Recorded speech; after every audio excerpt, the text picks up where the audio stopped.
Hello, welcome to my channel. This is Old New Dude, theories and tinfoil of Game of Thrones and beyond. Um, During the coronavirus, I had three options to spend my time on my wife's laptop, and she said no to porn. So here we go.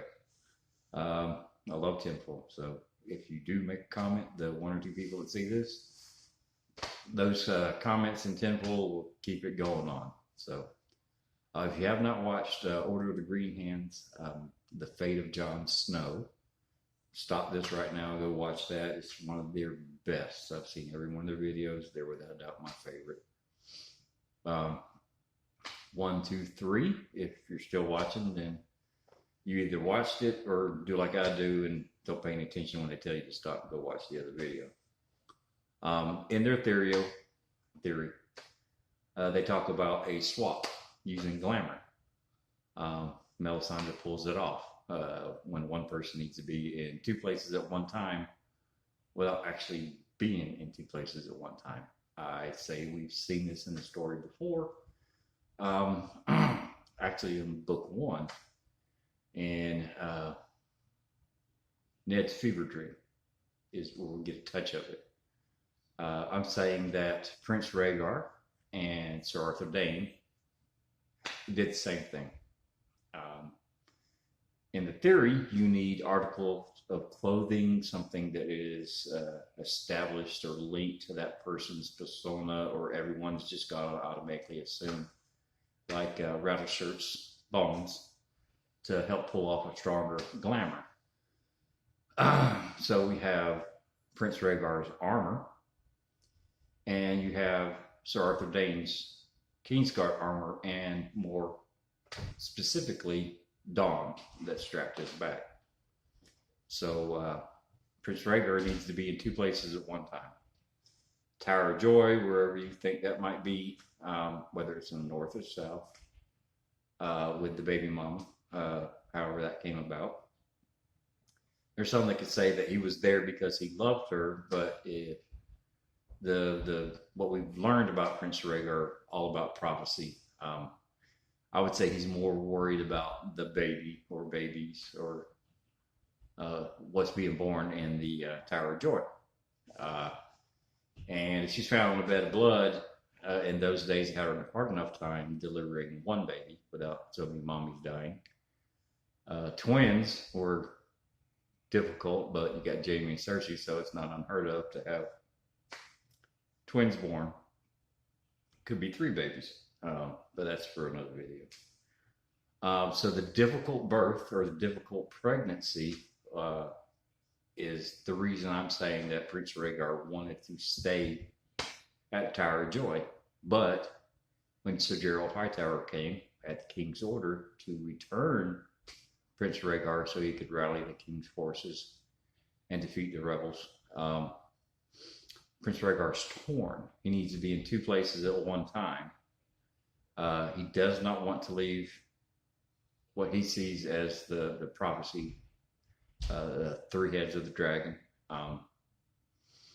So he has Sir Arthur Dayne, his best friend in the world, who knows him best, that knows everything about Prince Rhaegar, vice versa. So I don't know who pulled the glamour off. If they're in Dorne, I'm sure there's a couple of people down there that we might have even heard about, or hell, it could be even Varys that pulls it off for him. I don't know how, but I'm saying that the glamour was pulled off with Prince Rhaegar's armor, which he returned with. He leaves King's Landing in the armor. You see this when the last words he says to Jaime Lannister, he puts his hand on his shoulder and tells him that things will be different. They're going to call a great council, but it's best not to dwell on roads not taken. Then some other night tells Jaime to do his damn job and watch the king. But I don't think Prince Rhaegar would actually put his hand on Jaime's shoulder. The king had Jaime by his side nonstop since he got back from the Turdy Harrenhal. He sent Jaime off. The king's got Jaime by his side nonstop. That's what Jaime does. He watches the king. Prince Rhaegar, he's on Dragonstone. He's traveling around, and he has Sir Arthur Dayne. So Prince Rhaegar and Jaime Lannister do not know each other that well, in my book.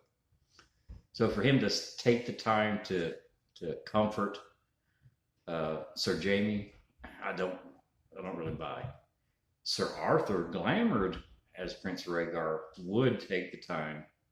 I believe Jaime was his squire, so Sir Arthur knows Jaime quite well, and would put his hand on his shoulder, comforting him, letting him know things are going to be different. He knows how much of a problem Jaime is having guarding the king, some of the things the king does. So that, to me, that's Sir Arthur Dayne all the way. Now, the real Prince Rhaegar is with the Lyanna Stark, and in his mind, I don't think he actually thought that Sir Arthur Dayne was going to fail. He just said the greatest knight and warrior in Westeros history. I mean, to go fight the rebels, to go rally the king's men. I mean, the man's never lost a battle. He's the sword of the morning.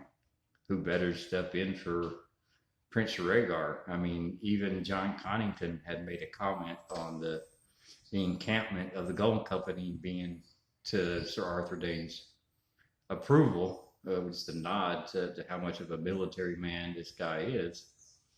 Prince Rhaegar never imagined that he would lose. So that threw a whole monkey wrench into everything. So you have Sir Arthur Dayne clamored at the Battle of Trident and falling to the demon's hammer, falling from his horse, rubies going everywhere. It breaks the glamour, but he's still in armor. And there's a lot of speculation on what happens to the body after that. But now you have Prince Rhaegar stuck at the Tower of Joy. Ned gets there.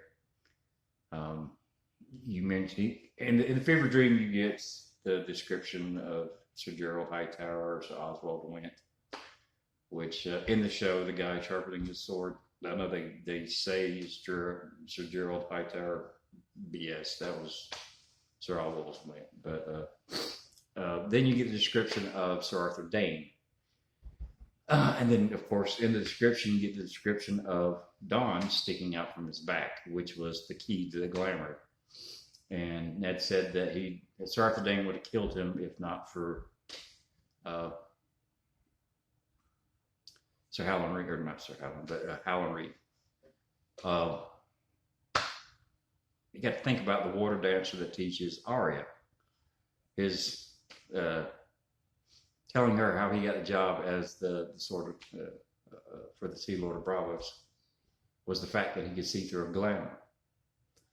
Howland Reed, having gone to the faces, the Isle of Faces and the God's Eye, and being kind of spooky and mysterious and shaman or green seer, I mean, it's all speculation. None of us got a clue yet. He would definitely see through a glamour. So I think he puts a stop to all this and says, hey, that's not Sir Arthur Dayne, that's Prince Rhaegar, what's going on? And then that's when talking starts instead of killing. And with the only two right away alive, well, two people right away that the world knows is still alive. So if you believe the theory that Gerald Hightower and Sir Oswald Went, and then if you thought that Mance Rayder was Sir Arthur Dayne, my theory would be that, okay, no, it's got to be Prince Rhaegar. And you got the red and black cloak and symbolism of Targaryens and stuff like that. That kind of throws it towards Prince Rhaegar. Now, for the longest time, I thought it was Sir Arthur Dayne that was Mance Rayder, but this theory, if correct, has to change it. That means that if you thought that Prince Rhaegar was the brother on the quiet side that healed the Hound, Then it goes the other way. It'd be Sir Arthur Dayne that is actually at the Quiet Isle that heals the Hound, or it's just a no-name brother.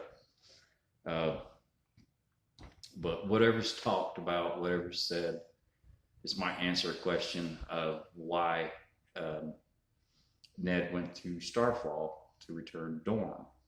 I don't think it was his idea, because you got Prince Rhaegar that found out that his best friend in the world, that he probably looks at Prince Rhaegar and well, Prince Rhaegar probably looks at Sir Arthur Dayne at the same level that Ned Stark looked at Robert Baratheon. I mean, they're.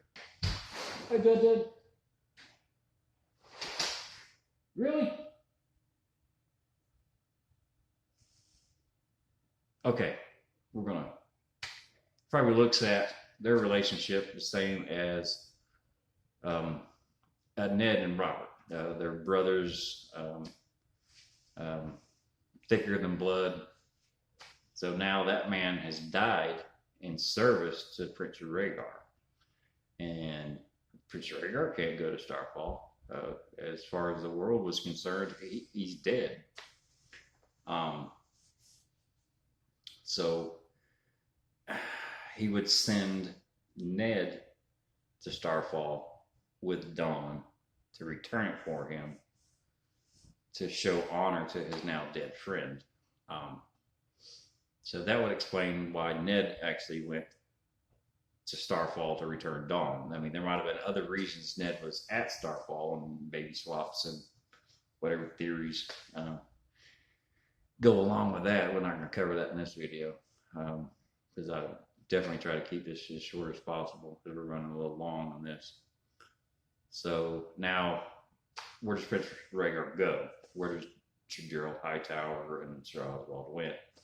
Well, on that accord, I do agree with Order. I agree with Order to Green on a lot of things, like 90% of their videos.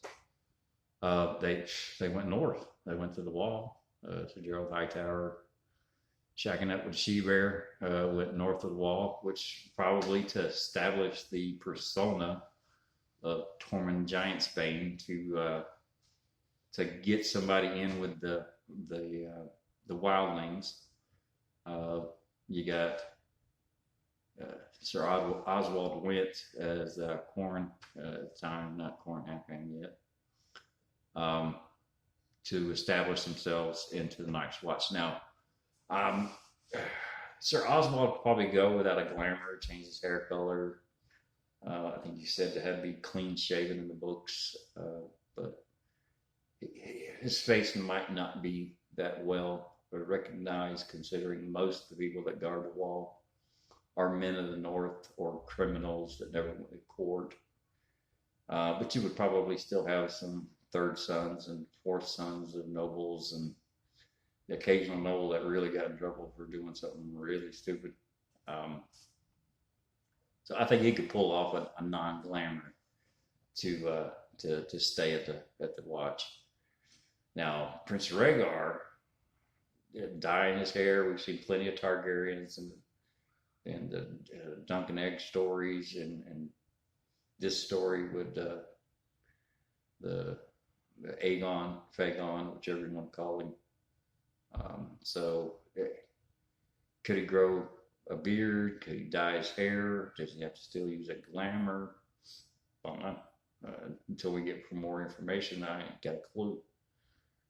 Which, I mean, all of this could be just BS and smoke. I like to think it's true.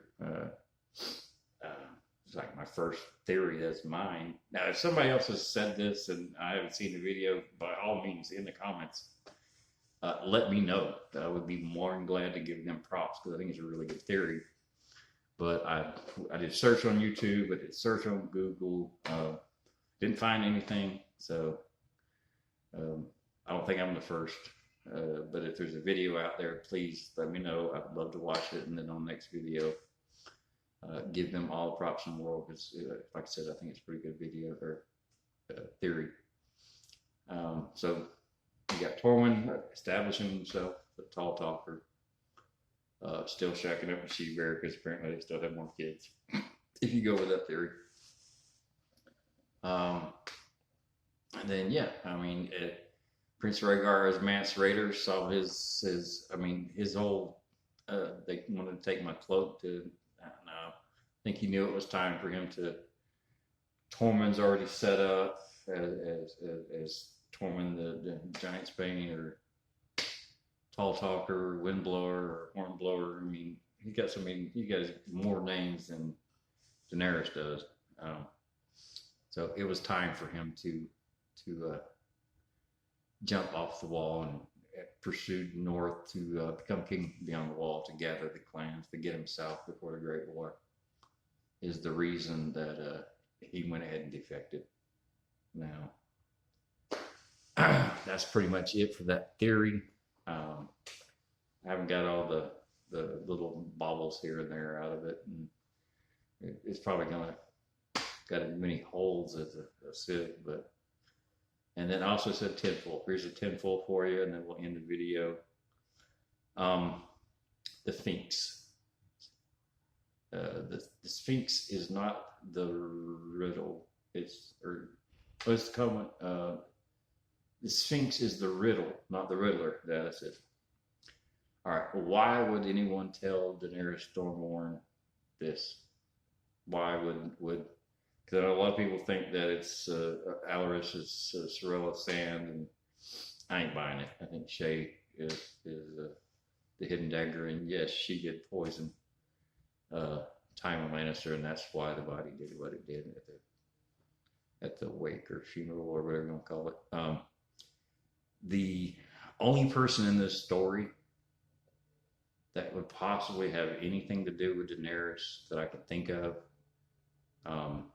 would be the actual Aegon baby that was really swapped at the sack of King's Landing. He should be, 17, 18 at this time. That's the Sphinx. That's Alleras. So yes, there was actually a baby swap. It was not Aegon. Phaegon, whatever you want to call him. It was the Sphinx. And then next video, at the beginning of it, I will tell you why I think that.